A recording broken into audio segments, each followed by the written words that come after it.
ഞാൻ നിങ്ങൾക്കൊരു കഥ പറഞ്ഞു തരട്ടെ. നമുക്ക് ബൽറാം ഹൽവായിയെ പരിചയപ്പെടാം. ജനിച്ചപ്പോൾ അവന്റെ പേര് മുന്ന എന്നായിരുന്നു. ശരിക്കൊരു പേര് പോലും ഇല്ല. ഒരിക്കൽ സ്കൂളിൽ വെച്ച് ഒരു ഇൻസ്പെക്ടറാണ് അവനെ വൈറ്റ് ടൈഗർ എന്ന് വിളിക്കുന്നത്. വൈറ്റ് ടൈഗർ എന്ന് പറഞ്ഞാൽ എല്ലാവരിൽ നിന്നും വ്യത്യസ്തനായവൻ എന്നുള്ള അർത്ഥത്തില്.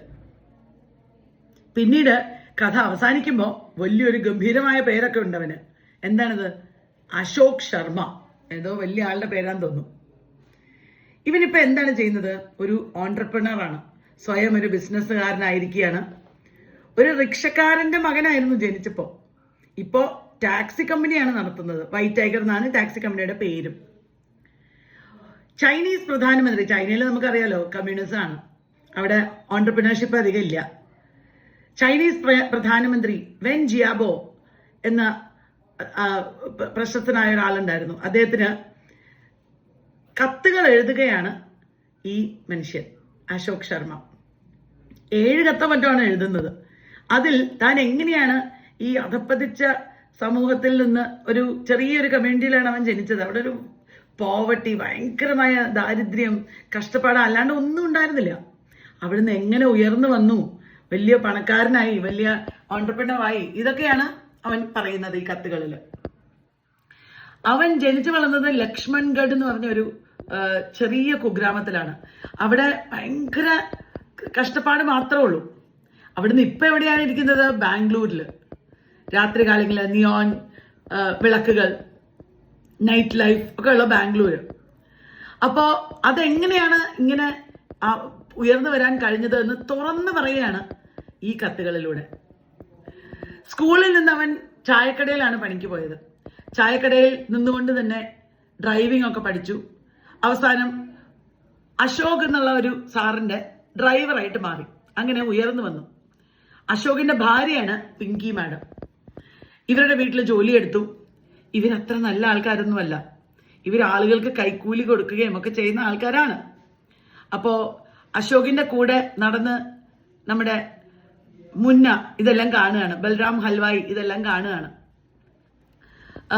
ഡൽഹിയിൽ എത്തിയപ്പോഴാണ് പണത്തിന്റെയും പ്രതാപത്തിന്റെയും പൊളിറ്റിക്സിന്റെയും ഒക്കെ വലിയ വലിയ മേഖലകളിലേക്ക് അവന് വ്യാപരിക്കാൻ പറ്റുന്ന, അതിന്റെയൊക്കെ കാഴ്ചകൾ കാണാൻ പറ്റുന്ന ഇത് അവന്റെ കണ്ണ് തുറപ്പിച്ചു.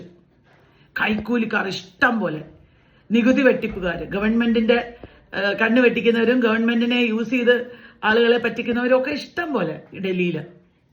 പിങ്കി മാഡം ഒരു വണ്ടി ഓടിച്ച് ഒരു ആക്സിഡന്റിൽ പെട്ടപ്പോൾ അത് ഇവന്റെ തലയിൽ അവർ കെട്ടിവെക്കാൻ നോക്കി. അങ്ങനെ ഇവൻ ഒരു ക്രിമിനലായി മാറി, ഒരു ഹിറ്റ് ആൻഡ് റണ്ണില്. ഇങ്ങനെയുള്ള ഈ ഒരു കോഴിക്കോട് പോലത്തെ ഇന്ത്യ എന്നാണ് ഈ കഥയിൽ പറയുന്നത്. ഏത് കഥയാണ് ഞാൻ ഈ പറയുന്നത്? White tiger. ബുക്കർ പ്രൈസ് കിട്ടിയ കഥയാണ്.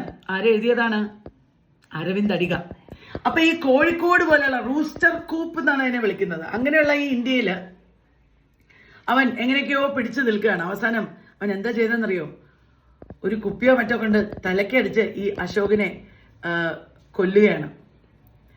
പാവപ്പെട്ട ഇവന്റെ പോലത്തെ തൊഴിലാളികളൊക്കെ കഷ്ടപ്പെടുന്ന ഇന്ത്യ, അവിടെ നിന്ന് അവൻ ക്രിമിനൽ ആക്ടിവിറ്റിയിലൂടെ ഒരു തെറ്റായ കാര്യം, മർഡറാണ് ചെയ്യുന്നത്, കൊലയാണ് ചെയ്യുന്നത്. അങ്ങനെ ചെയ്ത് അവിടെ നിന്ന് രക്ഷപ്പെട്ട് കെട്ടിപ്പടുത്തുണ്ടാക്കിയതാണ് ഈ വൈറ്റ് ടൈഗർ എന്നുള്ള ഈ സാമ്രാജ്യം. ഇപ്പൊ അതൊരു വലിയ കമ്പനിയാണ്. അശോക് ശർമ്മയായി അവൻ മാറിയിരിക്കുകയാണ്. എല്ലാ തൊഴിലാളികളുടെ ഇടയിൽ നിന്നും അവനൊരു വൈറ്റ് ടൈഗർ ആയിട്ട് മാറിയിരിക്കുകയാണ്.